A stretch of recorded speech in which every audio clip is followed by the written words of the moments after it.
안녕하세요, 여러분. 지난 6월에 EU가 러시아로부터의 석유 수입을 중단하겠다고 발표했는데 이 조치가 12월부터 시행에 들어갑니다. 자, 이 조치 발표할 때만 해도 목적은 러시아에게 경제적 타격을 주겠다. 또는 적어도 유럽의 돈으로 러시아가 전쟁 치르게 하지는 않겠다. 이런 것이었는데 그 사이에 이 관심이 굉장히 많이 바뀌었죠. 혹시나 이번 조치로 인해서 겨우 잡아놓은 유가가 다시 반등하는 거 아니냐. 이게 제일 큰 걱정거리가 되어 있습니다. 오늘 스캔에서는 이 내용을 짚어보겠습니다. 자, 12월 5일부터 유럽이 러시아 석유에 대한 제재를 시작하는데요. 러시아의 우크라이나 침공 이래 유럽이 단행하는 가장 강력한 조치로 평가받고 있습니다. 러시아 원유에 대한 해상 수입을 전면 금지하고요. 정유는 2월부터 금지합니다. 그리고 다른 나라에 대해서는 가격 상한을 제시해서 이걸 준수하지 않는 삼국 수출에 대해서는 유조선에 대해서 보험을 들어주지 않겠다라고 발표를 했죠. 자, 이 조치가 어느 정도의 효력을 낼 것이냐, 현재로서는 가늠하기가 굉장히 어렵습니다. 지금까지의 경제 제재는 러시아에게 큰 타격을 주지는 못했죠. 자, 차트를 보면 각국의 러시아 석유 수입이 전쟁 후에 어떻게 바뀌었나를 볼 수가 있는데요. 요 가운데 있는 게 유럽의 수입입니다. 이 위쪽이 유조선을 통한 수입이고 밑에 있는 게 파이프라인을 통한 수입인데 유럽의 이 러시아 석유 유조선을 통한 수입이 많이 줄었죠. 그런데 반면에 이 맨 밑에 있는 중국의 수입 늘었고요. 그리고 인도의 수입은 거의 없다가 이렇게 크게 늘었습니다. 그리고 위에가 터키 수입인데 이쪽도 많이 늘었죠.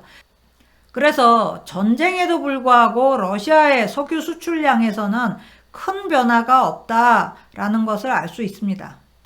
그런데 만약에 이번 제재가 진짜로 효력을 발휘하게 된다면 기존의 석유 질서가 무너질 수 있습니다. 러시아는 오페크 플러스의 리더면서 또 세계 석유 생산의 10%를 담당하는 나라인데 이런 러시아가 가격 결정을 하는 게 아니라 오히려 당하는 위치로 전락한다. 이것은 러시아에게는 굉장히 큰 치욕이 되겠고요. 더 나아가서 석유 생산국들과 소비국들 간의 협력 구도가 아니라 대결 구도가 구축되고 있다고 볼 수도 있겠는데요. 러시아는 이미 천연가스를 무기화했고 사우디아라비아는 바이든 대통령의 증산 요청을 거부했죠. 그래서 이번에 서방이 반격하는 거다. 이렇게 여겨질 수 있습니다. 자, 이것은 지금까지 글로벌 에너지 시장을 바치고 있던 토대가 와야 된다는 것을 의미하는데요. 지금까지는 석유와 천연가스가 러시아와 유럽 간에 주로 거래가 됐고요. 또 중동과 아시아 간의 거래가 되는 것이 기본이었습니다. 그런데 이 동선에 극적인 변화가 일어나면서 가격 변동성을 확대시킬 위험도 커지고 있습니다. 그렇다고 아직 위험 징후가 표면화되고 있지는 않은데요. 6월에 배럴당 120달러 하던 유가가 지금은 중국 요인 때문에 85달러 정도 유지하고 있습니다.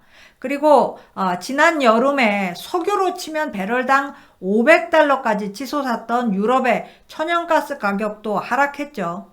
하지만 여전히 가격 압박이 존재하고 있다는 것은 분명합니다. 현재 유가는 2015년부터 2021년 기간에 최고가보다도 높은 상황이고요. 천연가스 가격도 장기적 표준 가격의 5배에 이르고 있습니다.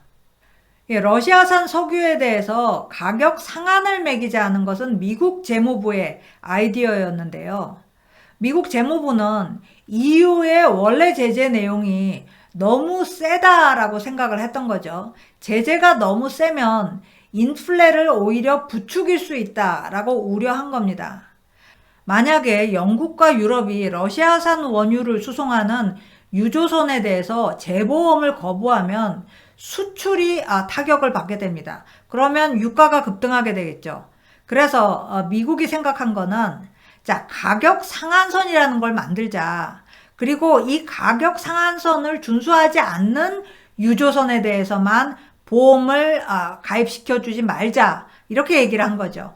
자, 그리고 이 보험 가입 금지도 무기한으로 할 게 아니라 일정 기간으로 바꾸자. 이렇게 설득을 했습니다.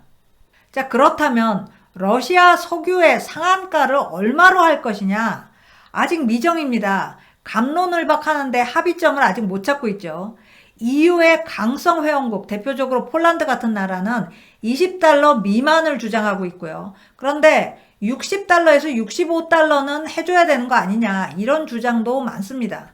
그런데 60에서 65달러로 상한가를 매기게 되면 인플레 제어에는 좀 도움이 되겠지만 이 가격이 현재의 러시아 수출 가격과 너무 비슷해서 러시아에게 타격 주기는 어렵다라는 문제가 있습니다. 자, 가격 상한으로 인한 유가 상승 가능성 존재합니다. 일단 EU와 G7의 수입 금지로 하루 240만 배럴의 러시아산 원유가 새로운 구매자를 찾아야 하는데요. 중국이나 인도가 구매 의향이 있겠지만 이 나라들은 가격 상한에 불참하고 있어서 유조선을 확보하기가 어려울 겁니다. 자, 러시아가 기존 수출량을 유지하려면 100척 정도의 추가 유조선이 필요한데요. 만약에 이 유조선 확보에 실패하면 내년에 경기 침체가 오더라도 유가가 배럴당 120달러로 급등할 수 있다고 전문가들은 얘기하고 있습니다. 자, 그리고 러시아 원유 수출은 하루 100만 배럴 정도 감소할 텐데 이것은 해상 수출의 20% 정도 되는 물량입니다. 자, 거기에다가 러시아가 오히려 적극적으로 감산하고 나서서 보복할 가능성도 배제 못합니다.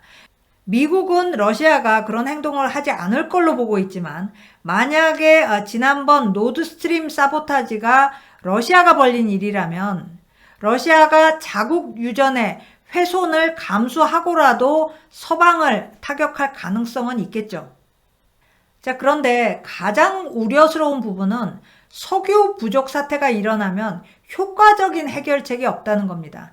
지난 몇 달간 미국이 전략 비축유를 많이 방출해서 유가를 잡으려고 했는데 이게 지금 사상 최저 수준에 와 있기 때문에 더 이상 쓸 수 있는 카드가 안 됩니다. 자, 지난 일요일에 비엔나에서 오페크 플러스 회의가 시작됐는데요.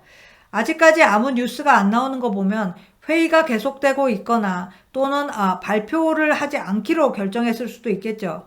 어느 쪽이 됐던 간에 이 회의의 분위기는 굉장히 반서방일 것 같은데요. 서방이 지금은 러시아를 겨냥하고 있지만 상황이 바뀌면 언제든지 중동을 겨냥할 수도 있다. 이런 얘기를 하고 있겠죠.